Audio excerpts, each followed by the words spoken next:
reer galbarwaaqo mudanayaal iyo marmooyin walaalayaal waa ku mahadsantihiin soo dhoweynta diiran kalgacalka iyo walaalnimada leh aad iyo aad baan kaga mahad celinaynaa reer galbarwaaqo sida magacu yahay galbarwaaqo quruxda iyo sharafta iyo soo dhoweynta idinka muuqatay magac waa isleeyihin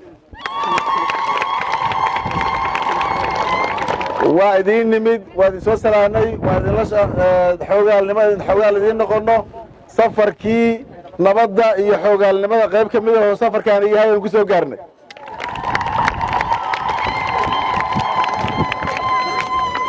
waxaan idiin wadnaa galmudugta cusub oo midowday oo wax qabsanaysa oo tashataan idiin wadnaa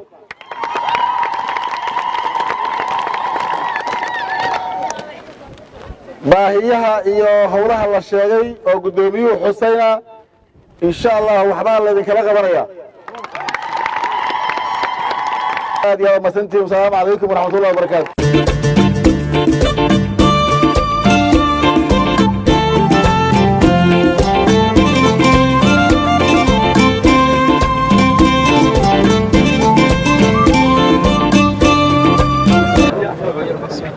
dhammaantii waa salaabantihiin halkan waxaan ka dhagax dhignay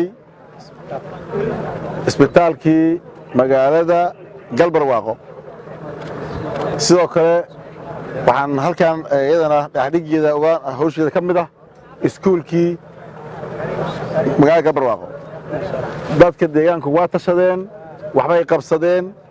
iskuulka wax fiican baa uga diyaarsan inta dhiman annaguna waxbaan qayb baan ka qaadanaynaa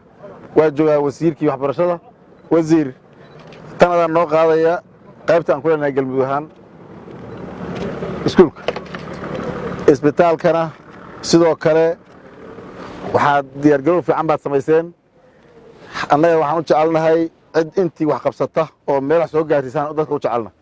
inta dhiman baan qaadanaynaa sidoo kale waa joogaa wasiirkii caafimaadka wasiir axmed faylkaaga gasho waxa ugu soo horreeya soo geli waa tashadeen reer galbarwaaqo annaguna intaasaan u qaadnay